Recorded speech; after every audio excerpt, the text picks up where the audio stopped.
नमस्कार दोस्तों। बात है 10 अप्रैल 1912 की। आरएमएस टाइटैनिक दुनिया का सबसे अपने ज़माने का कहा जाने वाला सबसे बड़ा जहाज। इस जहाज को 15,000 इंजीनियर और कारीगरों ने लगभग कड़ी मेहनत के साथ 3 साल में इस आलीशान जहाज को तैयार किया और इसीलिए इस जहाज को अनसिंकेबल जहाज कहा जाता है। इस जहाज को बाहर से जो दृश्य देखने में अच्छा लगता था, उससे कई गुना ज़्यादा इसके अंदर जाने से और कई सारे लोग इस जहाज की पहली यात्रा को लेकर बहुत ज़्यादा खुश थे। बात ये है कि ये एक दुनिया का ऐसा जहाज है जो कभी डूब ही नहीं सकता है और इस जहाज को जिस कंपनी ने बनाया था उसका नाम था व्हाइट स्टार लाइन। और ये जहाज इंग्लैंड साउथ से न्यूयॉर्क के लिए निकलता है। कहा जाता है कि टाइटैनिक जिस समय अपनी पहली यात्रा के लिए तैयार था, तो कहा जाता है इसे देखने के लिए करीब 1 लाख लोग उस बंदरगाह पर आए थे। और जब ये जहाज अपने सफर के लिए निकलता है तो कहा जाता है कि 40 किलोमीटर प्रति घंटा की रफ्तार से चल रहा था। अपने सफर के सिर्फ 2 दिन ही बाद 12 अप्रैल 1912 को टाइटैनिक को पहली चेतावनी मिल जाती है। यानी वो जहाज जो अमेरिका की ओर बढ़ रहा है, उस रास्ते में बर्फ के कई कई बड़े पहाड़ हैं। वो पहाड़ जो खतरा बनते हैं इस जहाज के लिए, और इस चेतावनी को कैप्टन इग्नोर कर देते हैं और जहाज की स्पीड कम नहीं की। 2 दिन बाद 14 अप्रैल 1912 को ऐसी 7 और चेतावनी मिलती हैं। इन अफसोस की बात यह है, इन चेतावनियों को भी कैप्टन इग्नोर कर देते हैं और धीरे धीरे सूरज ढल जाता है, रात हो जाती है, क्योंकि कैप्टन अपने रिटायरमेंट के साथ एक और नया इतिहास जोड़ना चाहते थे। और इसी रात कैप्टन ने 2 क्रू मेंबर जहाज की निगरानी के लिए, ताकि खतरे की जानकारी वो कैप्टन को दे सके। उसी रात समुंदर शांत था और आसमान में चांद दिखाई नहीं दे रहा था और उन लोगों को तारों की सिर्फ हल्की रोशनी ही दिखाई दे रही थी। और वही होता है जो कभी किसी ने सोचा नहीं।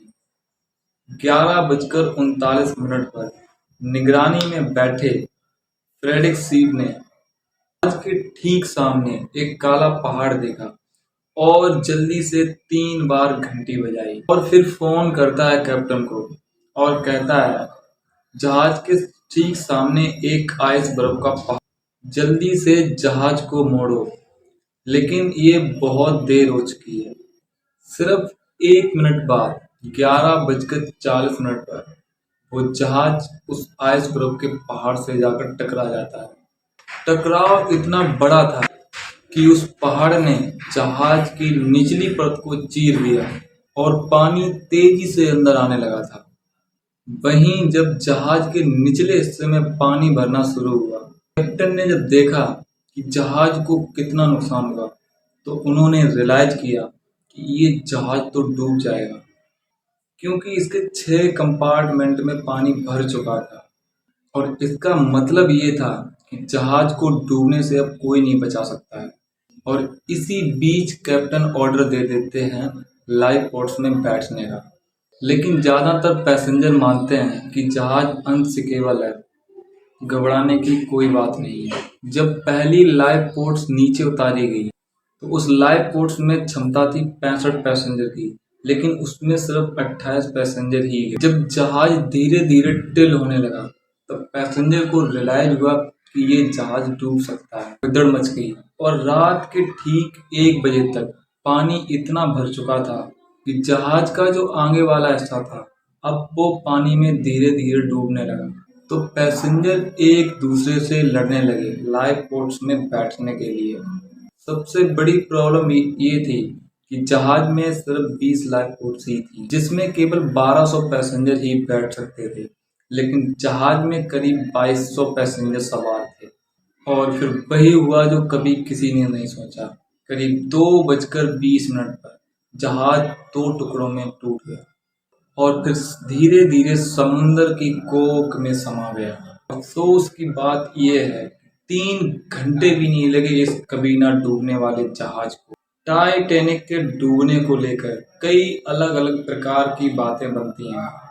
कई सारे लोग इस घटना का जिम्मेदार कैप्टन सुमित को ठहराते हैं। ऐसी बहुत सारी गलतियां सामने आती हैं। आज के दिन इतने सालों बाद जो शिप पानी में डूबी पड़ी हुई है, अनुमान किया जाता है ये शिप सन 2030 तक बिल्कुल ही गायब हो जाएगी। आपको ये वीडियो कैसा लगा कमेंट में जरूर बताएं। मिलते हैं फिर नई वीडियो में नए एपिसोड के साथ।